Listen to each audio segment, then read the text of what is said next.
Great. So welcome to everyone, our viewers at home. This is the last week of the Choosing Love series, so this is week 10. Thank you so much for tuning in, and hopefully you've enjoyed the series and maybe been able to follow quite a few of them and have gotten some benefit out of them, okay? So tonight, the scripture that I've chosen is from Romans, and Romans is another letter that Apostle Paul wrote to the early Christian churches in Rome, okay? And this quote, this verse comes from Romans 12:2, okay? And it says, "And be not conformed to this world, but be transformed by the renewing of your mind," okay? "That you might prove what is the good and acceptable and perfect will of God." Okay? So let's drill into that a little bit. Let's go into the Greek and find out what some of these words actually mean. Okay?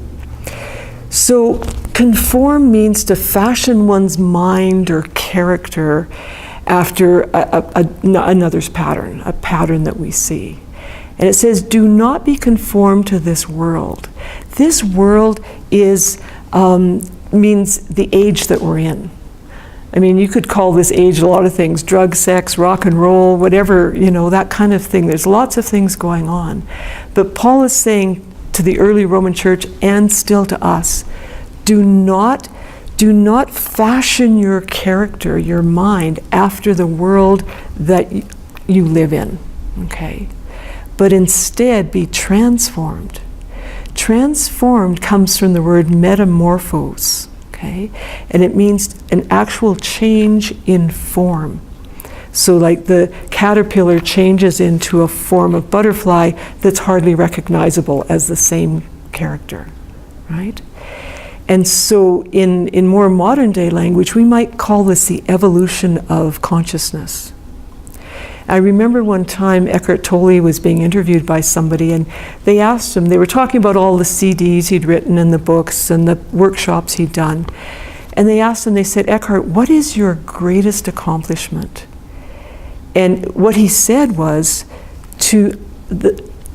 escaping from the thought field, getting beyond my thinking mind.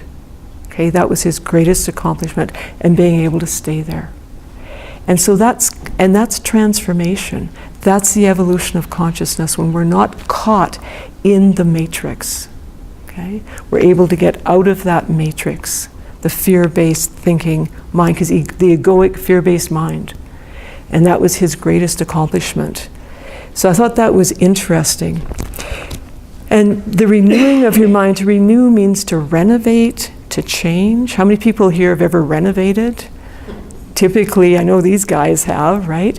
You take out walls and you put something new in, or you cut a hole and put a window, and you always renovate for the better, right? You want to make things look better, more solid, prettier, more useful. There's some kind of better purpose. And so this is that word, renewing the mind. And that's what we've been doing this series is, let's change the ratio of love-based versus fear-based dendrites in the structure of the brain. Okay, let's learn how to use our mind to change the brain. Let's be able to recognize when we're in the matrix and go someplace else. Okay, those are all renovating the mind. And the word mind in Greek that Paul was using means, he's actually referring to the subtle mind, which he said it's the faculty of perceiving divine things, okay, or recognizing goodness and spiritual truth. So we want to renew the mind, renovate the mind, or renew or renovate the mind, so that we can tune into more of the subtle spiritual divine truth and wisdom. That's what's going to lead to the actual change in form, transformation, the evolution of our consciousness. And then it goes on to say, so that we might prove. Now the word prove means to examine and deem worthy or deem genuine. Okay? And so what we want to be able to examine and deem true, the good, the acceptable and the perfect will of God. And perfect means whole in the Greek, and will means desire.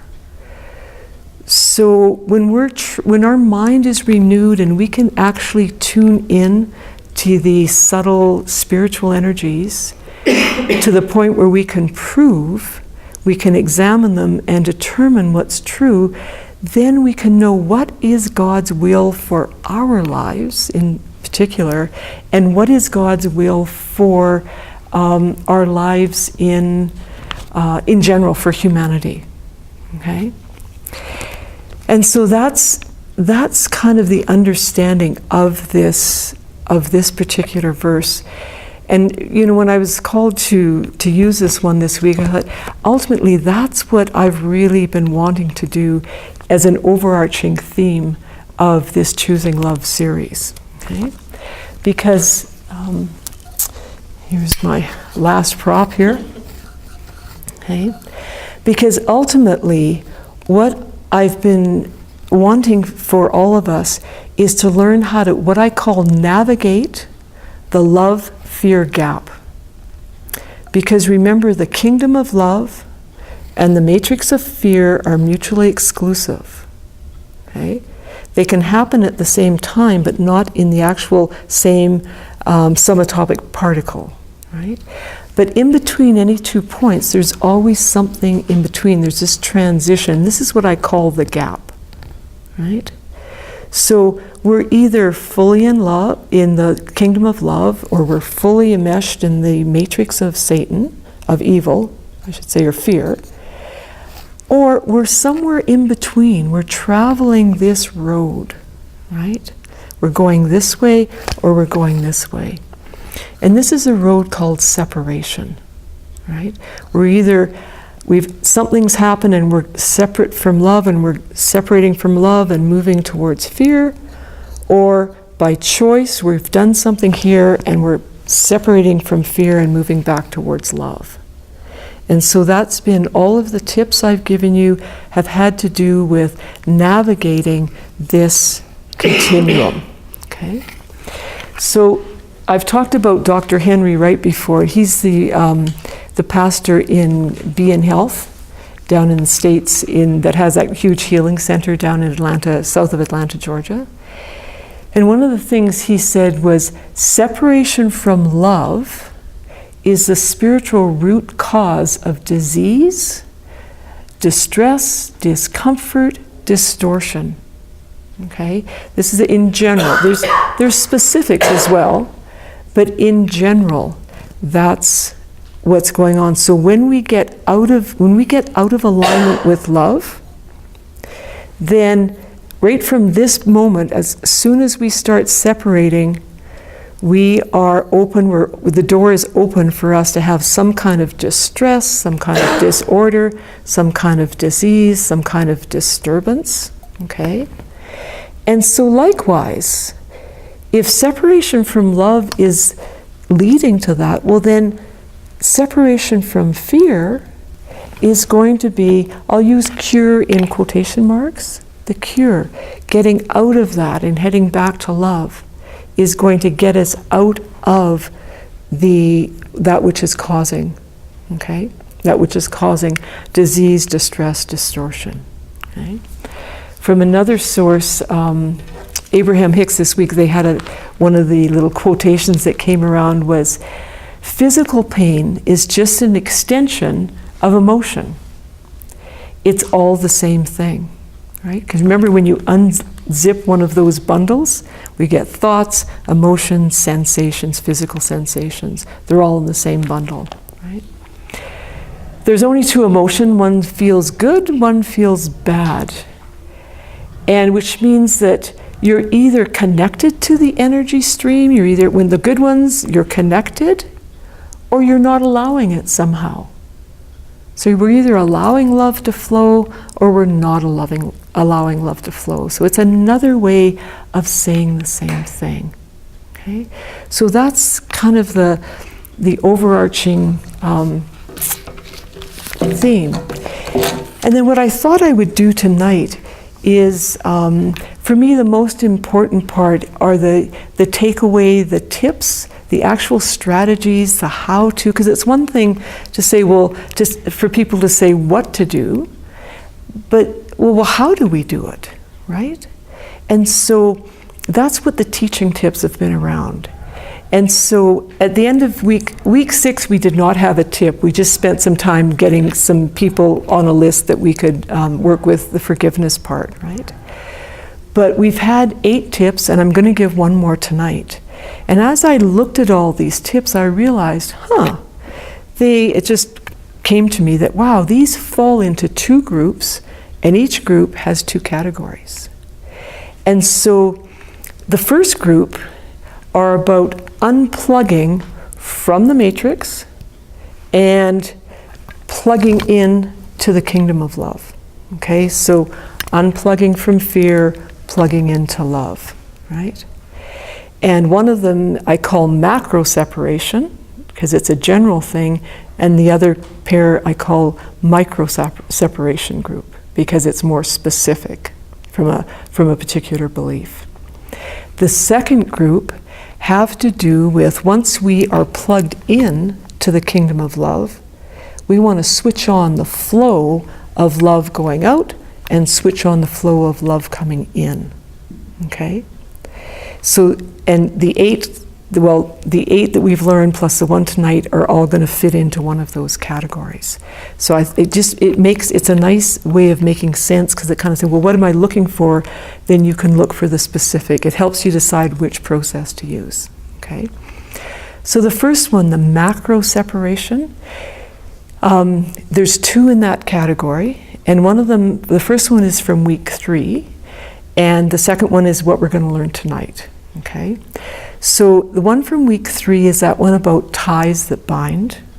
Because remember, the gist of it was we would step back and then into that observation place and say, I'm noticing thoughts, I'm noticing images, I'm noticing sensations or emotions, I'm noticing sensations, TIES, right? Because when you step out of the fear-based thoughts, emotions, sensations, images, you're actually stepping back into the peace in the love kingdom. Because remember, when we did that, it was very quiet here, even though this might be some commotion going on there. It's like sitting on a park bench and watching the traffic go by, and it's all over there, and it's honking and busy, but you can be at perfect peace and stillness here, observing it. So that is, in general, a big way to step out of. It's like, here's all the commotion, the fear-based thoughts, emotions, sensations. We step back, and from here, I am noticing, right? I am aware of that. So we're not in it anymore, we're watching it. So that's what, and the process we do tonight has the same effect, okay? So that's what I call a macro separation. The micro separations are from weeks 2 and 5. And these were ones when, if you remember, they're both very similar, so I'll kind of talk about them together. But these are the ones, is when you notice that you're somewhere, that you start hearing some negative thinking, some negative thoughts, or that old thought, I'm just not good enough, the world's a lousy place to be, or, that just negative, you're just starting to go down this, you recognize you're starting to go down this path. Then we talked about noticing it, so recognizing it, going, oh, there's some fear-based thoughts happening, and then saying no to them, and doing that U-turn and heading back towards the kingdom, and having made some kind of list of what you would find in the kingdom. So you could find scripture from the word in the kingdom, you could find positive affirmations there, you could find beautiful images there of, like sometimes it's just a gorgeous sunset that you're just in, oh my goodness, look at the glory of God in that sunset. And so anything at all that is in the kingdom, if you will take your brain, it's like taking your brain out of this stuff, turning it around and saying, That's what I want you to focus on. And letting your brain grab onto that, and it will pull you back to the kingdom. So that's more of a specific, that's why I call it a micro separation, because you're just separating from that one thought or that few thoughts or that state that you're in, that emotional state or maybe some pain or something like that. But it's still the idea of recognizing where you're at and turning around. Remember we talked about seeing someone that you don't want to, you're shopping, you don't want to go to see that person at the end of the aisle, and you quickly turn around and go the other way. So the key is to have something else to go to retask the brain. Because the brain is on all the time. It wants to be thinking about something. So it's like a kid. You've got, if they've got a felt marker and they're heading towards your wall, you got to, no. You do that on the paper here. You know, we've got to but you can't just say, don't do that. Well, then what do you want me to do? So you've got to repurpose. You've got to give the mind another purpose, something else to focus on instead, to anchor you in, to pull you in to a different state. It's also like those old, does anybody remember the old gramophones with the needle on them? And yeah, they feel, oh good, yeah, we got an older crowd here tonight, like me, so we remember those things. And wonder what would happen if they got in a groove and they're just going the same groove, right? I mean, you could do different things to get them, but one of the things is sometimes you just come up and just give her a good shot and it just bounces it into the next groove, and then, oh, we're on our way to the races. But you must do something to get it out of that groove. And that's similar to this. We've got to do something. We've got to say, no. You don't get to keep going in that negative thing. Come here. You want to think about something, think about this stuff, okay? And get it, it's like bumping it out of that, right? So the next group were, so once we can get out of, so those are basically 4 ways to separate from fear and to get plugged back in to love. And then once we're in there, we want to make sure that love is flowing. It's like you can take a lamp, unplug it here, plug it in there, but if the power isn't running, it's not going to light up. And so we want to we've got some more ideas about how to get love flowing, okay? So to restore the love of the outgoing flow of love, we talked about forgiveness. And that was, we spent a couple of evenings on that. And so we combined the even though statements from week 1 with week 7 was the speck and the plank. We looked at when we take a look at the plank in our own eye, we can see the speck in our brother's eye, and when we use that to find the plank, then we can use that even though statement. Well, even though what they did was wrong, the truth is I've done that too. And from that knowing of sameness, it's easier to say, I choose to forgive this person.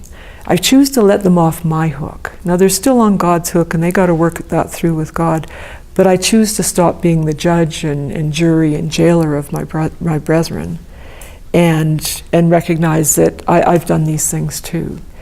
Then the next week we talked about the Christ mind process, that idea of separating the deed from the doer, and recognizing that even though what they did was absolutely wrong, this is still a spiritual being, okay?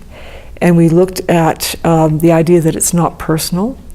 What people say and do is always about them, okay? It's a statement about them. Even if they're talking about us, it's still a statement about them being unkind or critical, judgmental. And then the last piece of it was, which is probably the newer piece, we looked at that our wrestle is not with flesh and blood.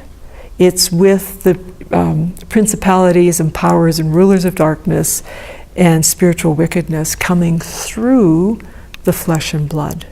And that was where we were able to go, oh, okay. The real battle, the real problem here gets back to the enemy, gets back to this spirit of fear that comes through people. Okay? And so based on that, and recognizing that we're flesh and blood as well, so based on that we could actually help us forgive the actual form, the flesh and blood through which it came, right? So that helped us forgive as well. And then the last one is about restoring the inflow of love And that's what we did last week, and also in week 4 are similar, because we looked at questioning our negative thoughts. And I mentioned a little bit in the when we were just checking in, but this is the one where we stop our thoughts on paper. Rather than just letting them go on and listen to all this stuff, it said, all right, no, write down some of these negative thoughts that you have that are chronic, that you hear lots or get triggered lots. Write them down on paper, stop them on paper, and then question them. And it was a modified version of Byron Katie work. And so we just asked that one question: can you absolutely 100% know it's true that you're not good enough, for example? Okay, or I'm not good enough. Is that absolutely true? Well, when you throw absolutely in there, I'm not so sure. And then we turned it around and took a look at I am good enough, and gave some examples of that. Okay? And then we added that piece on, it's my demonic thoughts that aren't good enough. We subbed in my demonic thoughts versus for I am. And that helped kind of awaken a few things, create some separation, right? And so then, because if we can stop rejecting ourselves, then we're open to receiving the love that's being beamed at us from God, from others, and even sometimes we try and love ourselves and we won't accept our own love. We won't even let ourselves say something nice to ourselves. No, yeah, but no, right? And so it's a way of challenging those thoughts that actually weren't there. They weren't ours to begin with. They were learned. Because we're born knowing what love is. We learn fear. Fear is learned. Love is innate. It's who we are. Okay? So all this negative stuff that we have, the fear-based stuff, it's all been learned. It's all been taught to us one way or another. We were not given the spirit of fear, right? That's not who we are. That's not the essence of who we are. You remember, I am spirit. That's a love-based spirit, okay? So then moving on for tonight then, I've developed a process. It's an adaptation of some heart math, okay, Heart Math Institute.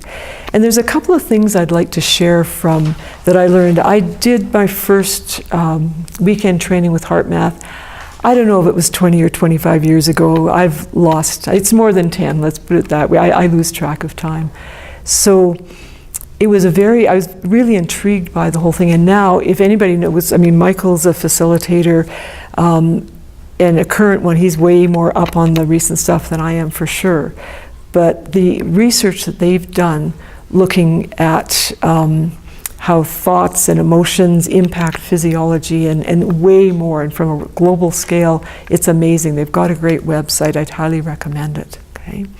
But one of the simple little pieces of research that I'm going to share two things that from my experience there.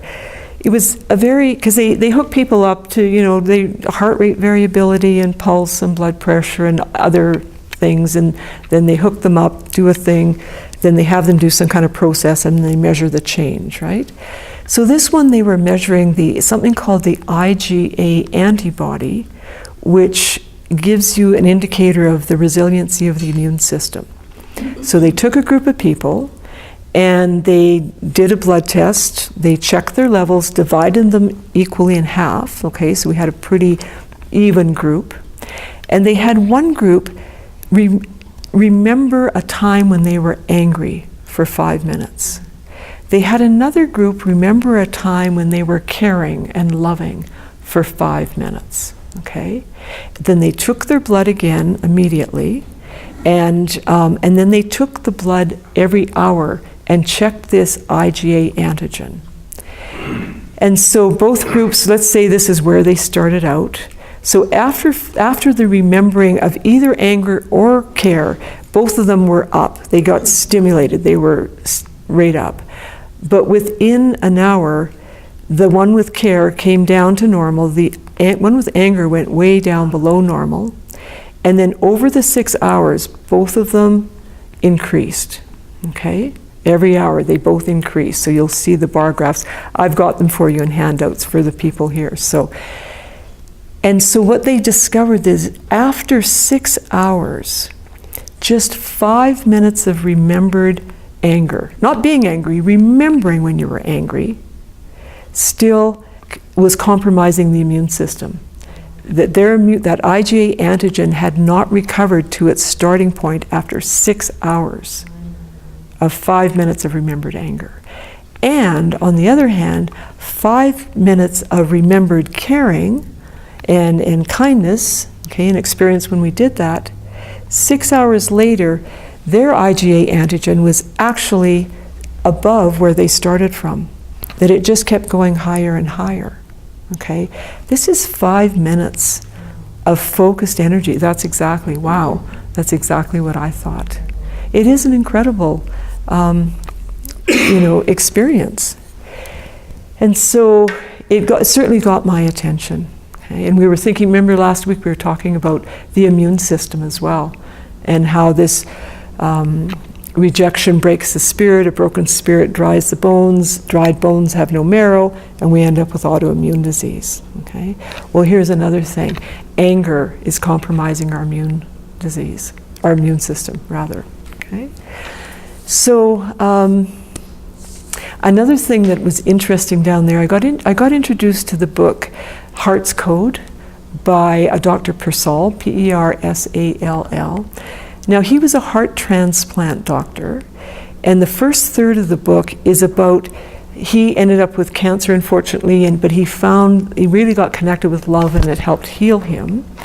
But the other 2/3 of the book are case histories of people who they were before their heart transplant, and then who they were afterwards. And it's a very interesting book. It's an old book, as I say, 20, 30 years old. But there's one story in that book that just totally impacted me, and I want to share it tonight, because it's a nice lead into what we're going to do tonight.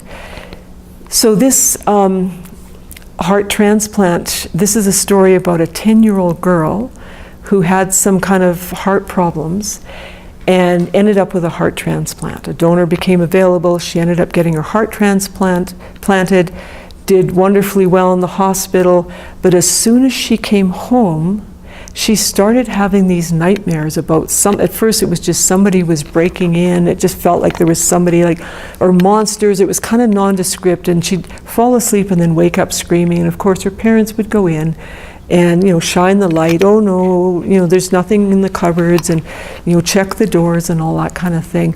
But this went on and on, or they'd take her into their bed and then she could fall asleep. And this went on and on to the point where they somehow, some way, they ended up taking her to a psychiatrist, thinking, well, maybe she's hallucinating or something.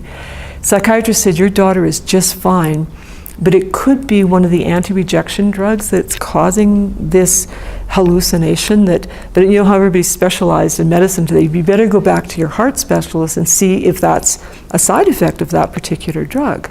So the family go back a week or so later, and the little girl starts telling the doctor what's going on.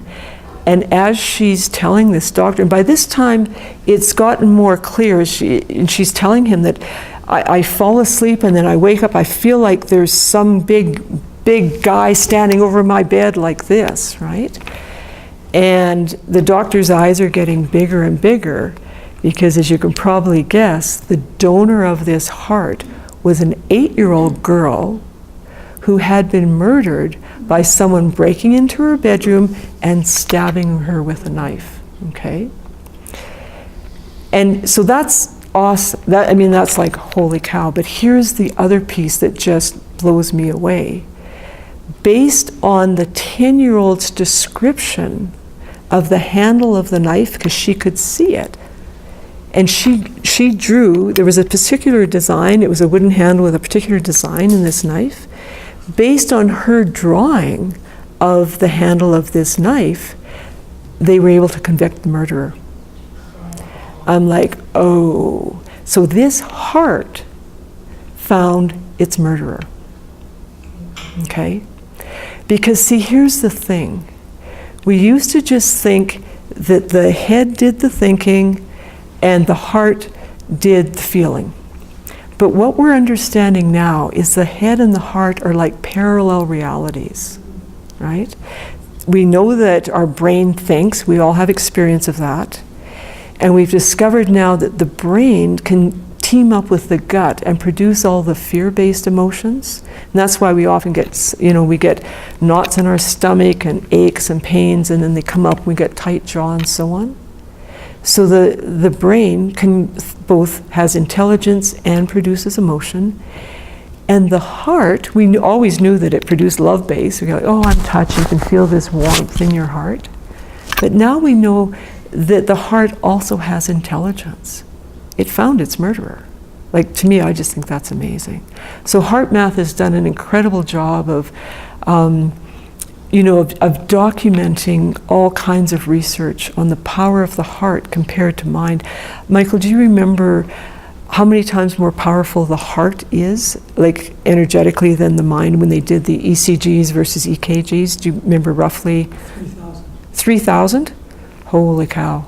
Just in actual electrical power, the heart is generating 3,000 times the electrical power of cuckoo up here. Okay, that's what I call mine, sorry. That's huge. Okay? So it's no wonder all of the spiritual masters from any tradition that you go to are saying love, love, love, love. That's the common theme. They all have different dogmas and all this stuff, but they're all teaching and talking about love, because love is where the power is. Love is how our heart is how God speaks to us and through us. Now it comes up through the vagal nerve and maybe it gets translated in the brain, but it's not coming from the brain, it's being translated by the brain.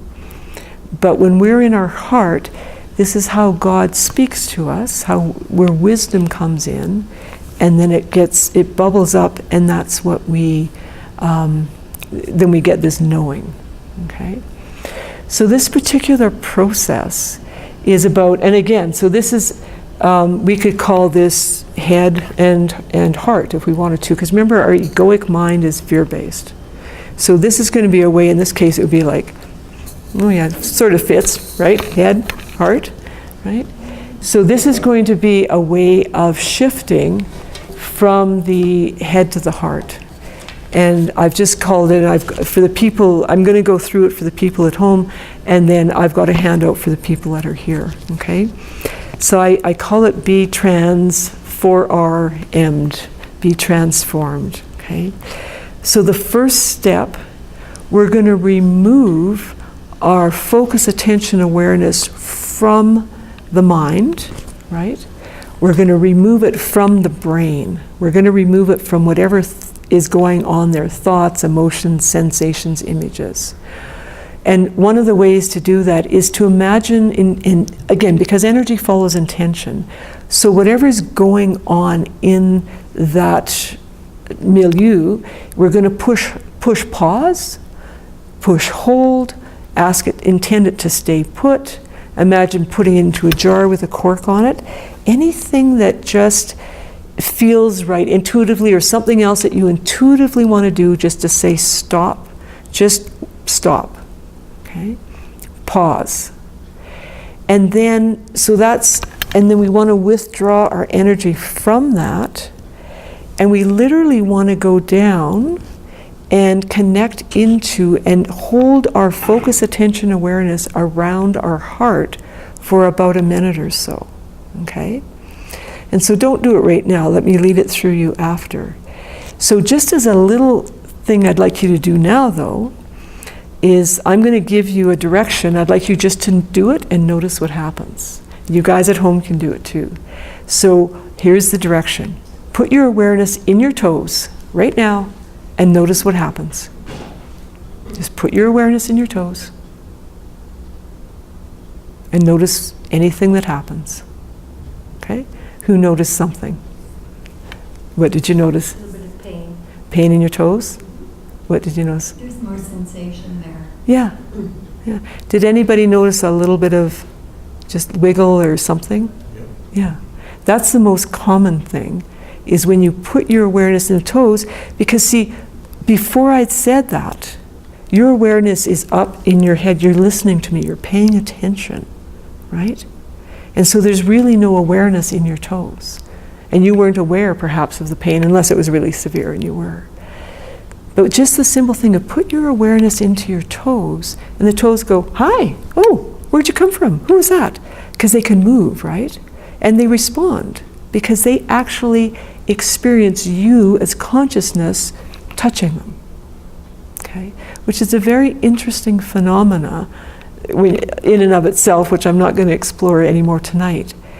So, but just know that the heart has the same response. You can't feel it because, of course, it's pumping and it's kind of held in a way that it's probably too subtle. It can't do this like our toes can.